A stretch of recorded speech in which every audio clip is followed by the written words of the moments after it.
Under the honey-gold rays of an early summer afternoon, Sarah Mitchell guided her weathered station wagon into the gravelly parking lot of Miller's Corner Store. Nestled on the fringes of Oakridge, Alabama, this once thriving town built on cotton and railroad commerce had slowly withered over the decades, leaving a tapestry of faded storefronts, vacant properties, and tenacious communities struggling to make ends meet.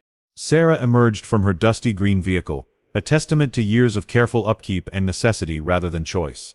At 45, she carried herself with the quiet assurance of someone who had weathered life's storms and emerged stronger. Her crisp beige summer dress paired with a well-worn leather messenger bag gave her an aura of both practicality and elegance.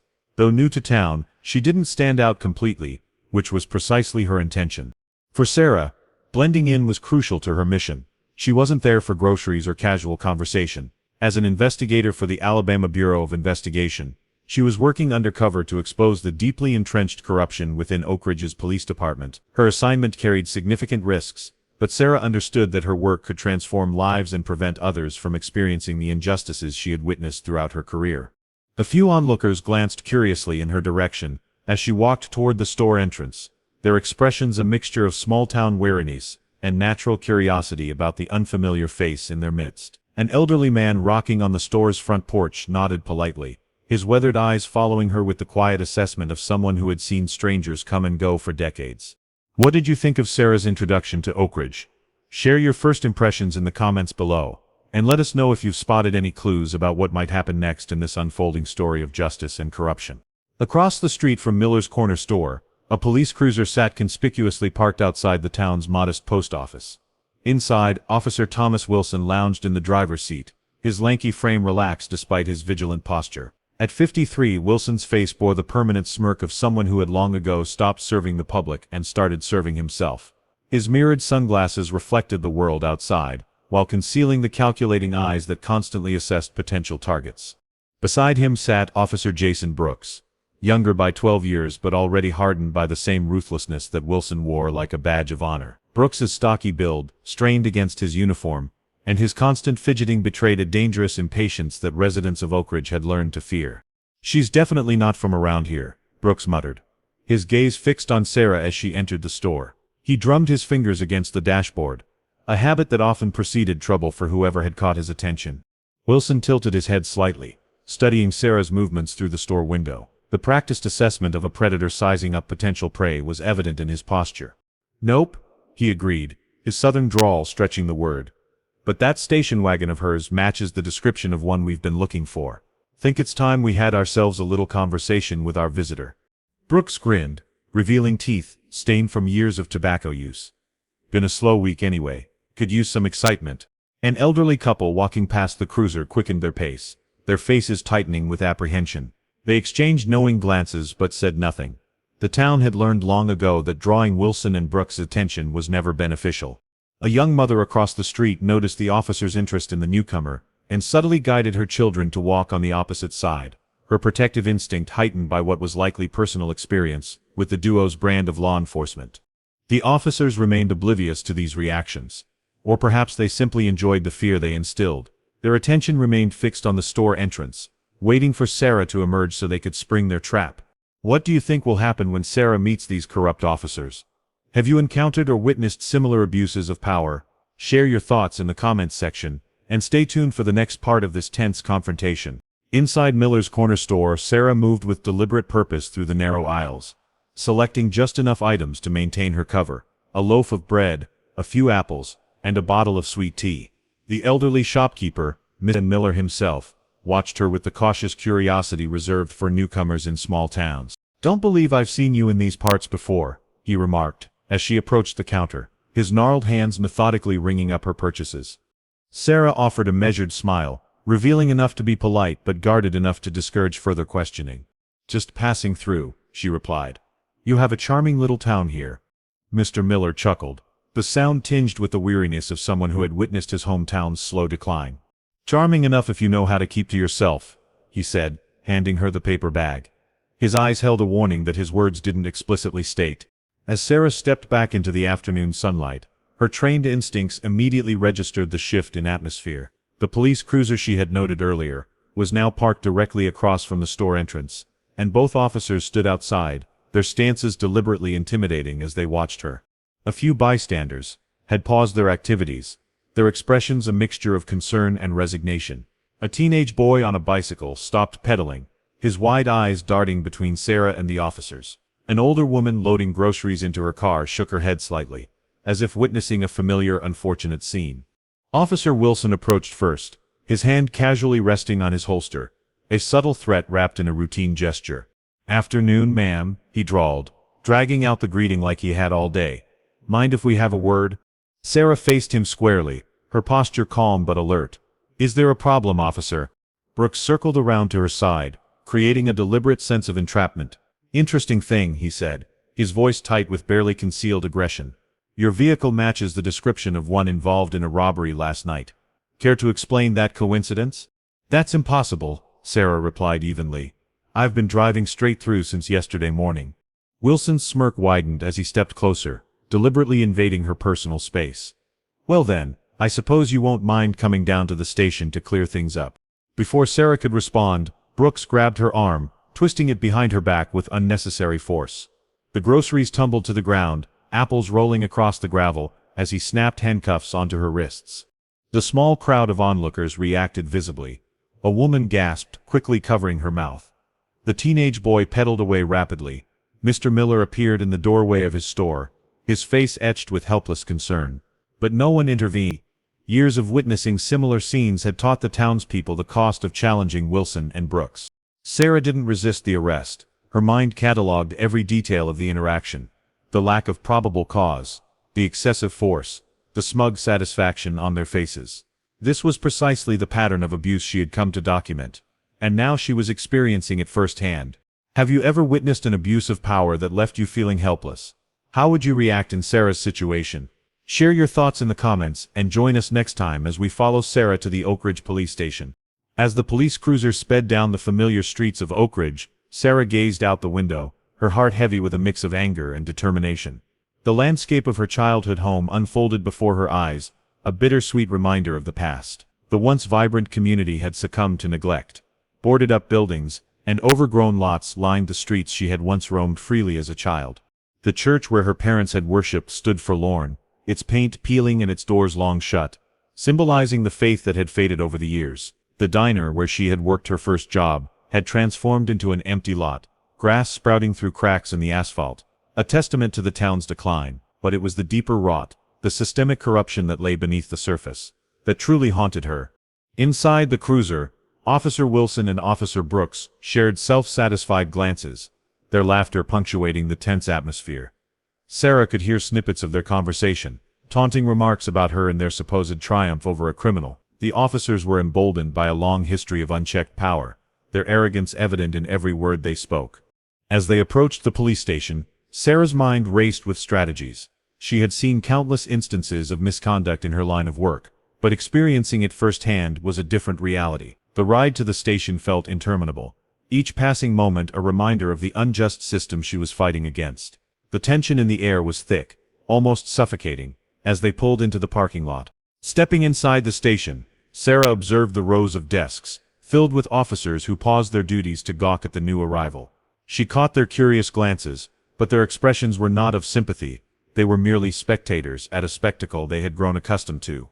Wilson shoved her roughly into a chair, in a small, dimly lit interrogation room, the fluorescent lights buzzing overhead, casting a harsh glare on her determined face. Brooks leaned against the doorframe, arms crossed, a smug expression plastered on his face. "Let's get this over with," Wilson said, pulling out a notepad. "Where were you last night?" "I was at home," Sarah replied, her voice steady despite the weight of the situation.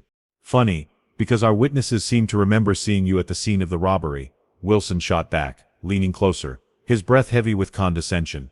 Sarah remained composed, knowing that this was merely the beginning of a long fight ahead. She understood the importance of staying calm and focused. The truth was on her side, and she was determined to expose the corruption that had plagued Oakridge for far too long. How would you handle the pressure of being unjustly accused? Have you ever found yourself in a situation where staying calm was your only option? Share your thoughts in the comments, and stay tuned as we dive deeper into Sarah's fight for justice in the next segment. In the stark interrogation room of the Oakridge police station, the atmosphere felt oppressive. Sarah Mitchell sat at a cold metal table, her hands bound by the handcuffs that bit into her wrists. The walls, painted a sickly green, seemed to close in around her, amplifying the tension. Across from her, Officer Wilson leaned forward, a predatory grin stretched across his face, while Officer Brooks loomed near the door, arms crossed and a scowl etched on his features. "Let's try this again," Wilson said, his tone dripping with mock patience. "Where were you last night, Sarah?" "I already told you," she replied firmly, meeting his gaze without flinching. "I was at home." Brooks snickered, shaking his head in disbelief. "You really think you're clever, don't you? Sitting there like you've got nothing to worry about. Well, I can assure you, things can get a lot worse for you if you keep this up." Sarah remained silent, allowing the weight of the silence to settle between them. She knew the game they were playing. Every accusation was a thread in the web they were trying to weave around her, but she also understood that their web was full of holes, and she was determined to expose the truth. Wilson leaned back in his chair, feigning indifference, but Sarah could see the irritation flickering behind his eyes. He pulled a plastic evidence bag from his pocket and tossed it onto the table. Inside lay a worn brown wallet, its leather scuffed and familiar. "Is this yours?" Wilson asked, a malicious glint in his eye. "Found it at the scene of the robbery. Funny how things just turn up, isn't it?" Sarah's heart raced as she glanced at the wallet, then back at Wilson. "I've never seen that wallet before in my life." Brooks stepped closer, his voice rising with veiled aggression. "Come on, Sarah. You really think you can lie your way out of this? We've got witnesses, and we have all night to keep this going. Why don't you make it easier on yourself and confess?" "I'm not saying another word until my lawyer is present," Sarah said firmly, her resolve unyielding. Wilson scoffed, leaning forward again. "You think we're going to waste time waiting for some fancy lawyer to show up? This is Oakridge, sweetheart. We do things differently here." Despite the intimidation, Sarah felt a flicker of hope. She knew that if she could just hold on long enough, the truth would eventually come out. The silence in the room was her ally, and she would use it to her advantage. Meanwhile, just down the hall, rookie Officer Mia Thompson sat at her desk, reviewing paperwork. At 28, Mia had transferred from a larger precinct, eager to make a difference. But her time in Oakridge had opened her eyes to a troubling reality. She had heard the whispers about Wilson and Brooks, their reputation for targeting minorities and bending the rules. Mia glanced at Rachel's file, noting its thinness and the glaring inconsistencies in the arrest report. Something about it felt wrong, and she couldn't shake the feeling that Sarah was being unjustly accused. Her instincts urged her to dig deeper, to uncover the truth hidden beneath the surface. As the interrogation continued, Sarah's thoughts raced, strategizing her next moves. She would not let these officers break her spirit, nor would she let their corruption go unchallenged. The battle for justice was just beginning. How would you keep your composure under such pressure? Have you ever felt the need to stand up against wrongdoing? Let us know your thoughts in the comments. And join us next time, as we explore the unfolding drama of Sarah's struggle for justice against the corrupt system. While Sarah endured the oppressive atmosphere of the interrogation room, Officer Mia Thompson sat at her cluttered desk, just a few doors down. At 28, Mia had transferred from a larger precinct, filled with the idealism of wanting to make a positive impact on her community. However, her experience in Oakridge had been a harsh awakening. The camaraderie she had anticipated among her fellow officers was overshadowed by an undercurrent of tension and unspoken rules that seemed to protect the corrupt. Mia's gaze drifted to Sarah's file, which seemed disproportionately thin compared to the gravity of the situation.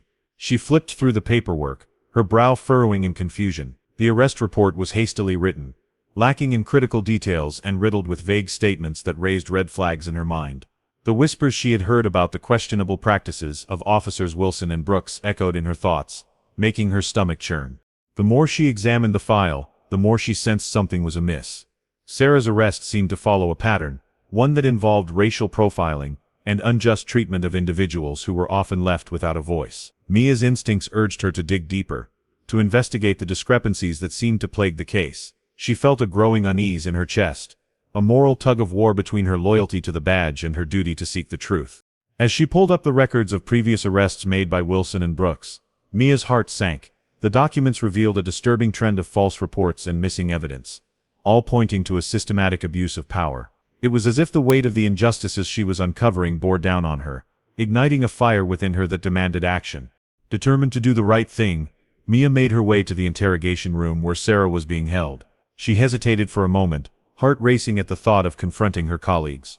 But the image of Sarah, calm yet resolute, wrongfully accused, pushed her forward. This was a defining moment, not just for Sarah but for Mia herself. As Mia opened the door, she saw Sarah sitting at the table, her expression unyielding despite the circumstances. Officer Wilson and Brooks looked up, their smug confidence faltering as Mia stepped inside. "What do you want, Thompson?" Wilson snapped, annoyance evident in his tone. "I think there's something you need to see," Mia replied, her voice steady but firm. She held a folder in her hand, ready to challenge the status quo. As she shared her findings with the others, the tension in the room thickened. This was the moment that could change everything. A chance to confront the corruption that had gone unchecked for far too long. Have you ever had to stand up against your peers for what you believed was right? What drives a person to take that leap? Share your reflections in the comments below, and stay tuned as we witness the pivotal confrontation between Mia and the corrupt officers in the next part of this unfolding story. As Mia Thompson stepped into the interrogation room, the atmosphere shifted. Sarah Mitchell, sitting at the metal table with her hands still cuffed, looked up with a mix of surprise and cautious hope. Officer Wilson's smirk faltered, and Brooks's expression shifted from annoyance to curiosity. The tension in the air was palpable, as Mia walked in with purpose, clutching a folder filled with evidence that could potentially change the course of the investigation. "What do you want, Thompson?" Wilson snapped, irritation creeping into his tone. He was used to being in control, and Mia's presence was an unexpected disruption to his authority. "I have something important to share," Mia replied, her voice steady despite the weight of the moment. She held the folder up, her heart pounding as she prepared to challenge the two seasoned officers. It might change everything regarding Sarah's case. Wilson rolled his eyes, dismissing her with a wave of his hand. "We've got this under control, just go back to your desk." But Mia stood her ground, refusing to back down. "I think you need to look at this," she insisted, stepping closer to the table. "The arrest report is full of inconsistencies, and I found evidence of a pattern of misconduct in your cases." Brooks leaned closer, his brow furrowing as he tried to catch a glimpse of the contents of the folder. "What are you talking about?" Mia took a deep breath, trying to keep her composure. "I reviewed past arrest records linked to you two. There are numerous reports of false accusations and evidence tampering, particularly targeting individuals of color. Sarah's arrest is just another instance in a long line of abuses." The room fell silent as her words hung in the air. Sarah watched Mia, her expression shifting from surprise to gratitude. Here was someone willing to stand up against the tide of corruption. Someone who could make a difference. Wilson's confident facade began to crack, a flicker of uncertainty crossing his face. "You're overreacting, Mia. We do what we have to do to keep this town safe." "No," Mia countered, her voice rising slightly. "You're abusing your power, and this has gone on for far too long. If we don't hold ourselves accountable, then we are no better than those we claim to protect." As Mia presented her findings, detailing the evidence she had uncovered, the tension in the room shifted. The power dynamic was changing. The officers who once felt untouchable were beginning to feel the weight of their actions bearing down on them. Sarah's heart raced with hope. This was the moment she had been waiting for. The chance to expose the truth and break the cycle of corruption that had plagued Oakridge for years. Have you ever had to confront someone in authority about wrongdoing? What motivated you to take that step? Share your experiences in the comments. And join us next time, as we delve deeper into the unfolding drama of Sarah's fight for justice against the corrupt officers. The morning light streamed through the windows of the Oakridge courthouse, illuminating the rows of wooden benches, filled with anxious spectators. A palpable tension hung in the air as people filed in, their hushed whispers echoing off the walls. Sarah Mitchell, seated at the defense table, held her posture high, exuding a calm demeanor despite the handcuffs still binding her wrists. She wore a tailored suit that projected confidence, her eyes scanning the room for any familiar faces. Across the aisle, Officers Wilson and Brooks sat at the prosecution's table, their casual demeanor a stark contrast to the seriousness of the proceedings. They exchanged smug glances, convinced that their fabricated narrative would easily convince the jury. For years they had operated without accountability, their abuses hidden behind the badge. Today, however, they were about to face a reckoning. The gavel struck, silencing the crowd as the judge entered and took his seat. "Court is now in session," the bailiff announced. "The case of Sarah Mitchell versus the state of Alabama." The prosecutor rose, delivering a theatrical opening statement. He painted Sarah as a dangerous criminal, a threat to the community, relying on the carefully constructed facade that Wilson and Brooks had built. As he spoke, Sarah could see the faces of the jurors shifting. Some appeared skeptical, while others seemed to buy into the narrative. Then it was Sarah's turn to speak. With the judge's permission, she stood, her handcuffs clicking softly as she moved. "Your Honor, ladies and gentlemen of the jury, my name is Sarah Mitchell," she began, her voice steady and resolute. "I am not here today as a criminal, but as an investigator for the Alabama Bureau of Investigation." A ripple of shock coursed through the courtroom. Wilson and Brooks froze, their confident expressions evaporating, as they exchanged panicked glances. Sarah continued, detailing her undercover work to expose corruption within the Oakridge Police Department. She spoke of the systemic abuses she had witnessed, the targeting of innocent individuals, and the twisted sense of justice perpetrated by the very officers sworn to protect the community. As she handed over a comprehensive file of evidence documenting her findings, the courtroom buzzed with murmurs.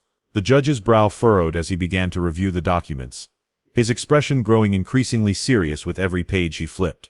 The turning point came when Mia Thompson was called to the stand. As she recounted her discoveries regarding the officer's misconduct, the tension in the room thickened. "I found a pattern of falsified reports and racial targeting," she stated, her voice gaining strength. Sarah's arrest was not an isolated incident but part of a much larger problem. The judge's gaze shifted from the evidence to the officers, his disappointment evident. The balance of power had shifted, and Sarah's fight for justice was gaining momentum. What would you do if you found yourself in the midst of a courtroom battle for your innocence? How would you approach the situation? Share your thoughts in the comments, and stay tuned for the next part, where we will explore the dramatic conclusion of this case and its implications for the community.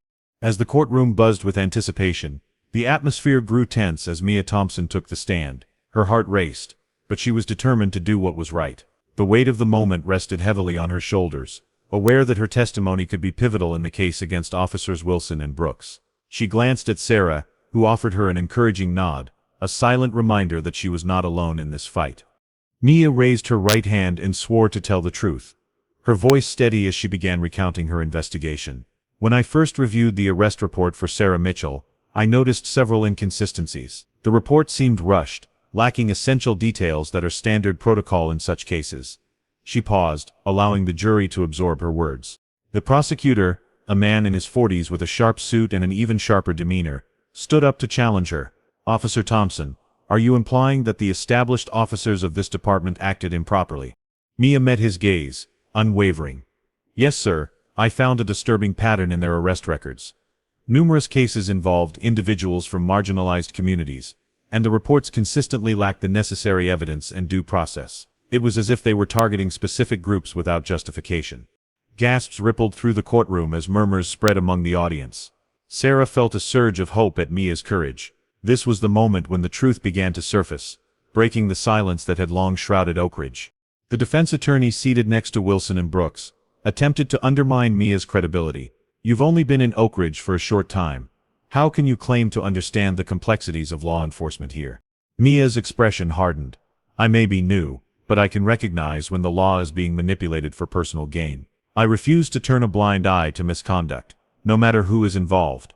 As she continued, detailing her findings, the courtroom fell silent, the gravity of her words resonating deeply. She described how she had discovered evidence of previous incidents where Wilson and Brooks had falsified reports, manipulated witness statements, and used their authority to intimidate innocent people. With each revelation, the facade of professionalism that the officers had maintained began to crumble.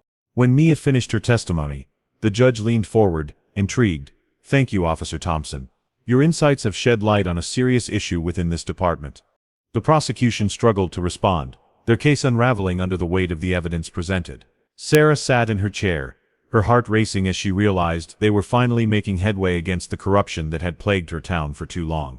What would you do if you witnessed wrongdoing in your workplace or community? Would you speak up, even if it meant facing backlash? Share your thoughts in the comments, and join us in the next segment, as we delve into the final moments of this gripping trial and the impact it will have on Oakridge. In the weeks following the courtroom revelations, the story of Sarah Mitchell became a powerful narrative that rippled through Oakridge and beyond. The morning sunlight poured into the courthouse as the judge prepared to deliver his verdict, the air thick with anticipation. Sarah sat at the defense table, her hands finally free of the cuffs that had once bound her. The tension in the room was palpable, with spectators and media alike eager to hear the outcome of a case that had captured national attention. As the judge entered and took his seat, the whispers died down. "Court is now in session," he announced, his voice steady and authoritative. The case of Sarah Mitchell versus the state of Alabama has revealed serious concerns regarding police conduct within the Oakridge Police Department. It is my duty to address these concerns. The prosecutor rose, attempting to regain control of the narrative.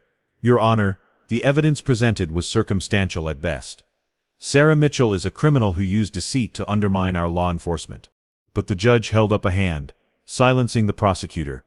I have reviewed the evidence, including Officer Thompson's testimony and the documentation provided by Miss Mitchell. This court will not tolerate the abuse of power, particularly when it targets innocent individuals. The words hung in the air as Sarah's heart raced. She had come to this point not just to clear her name, but to shine a light on the corruption that had long plagued her community. The judge continued, Officers Wilson and Brooks, your actions have betrayed the trust placed in you by the community. You are hereby suspended from duty, pending a full investigation into your conduct.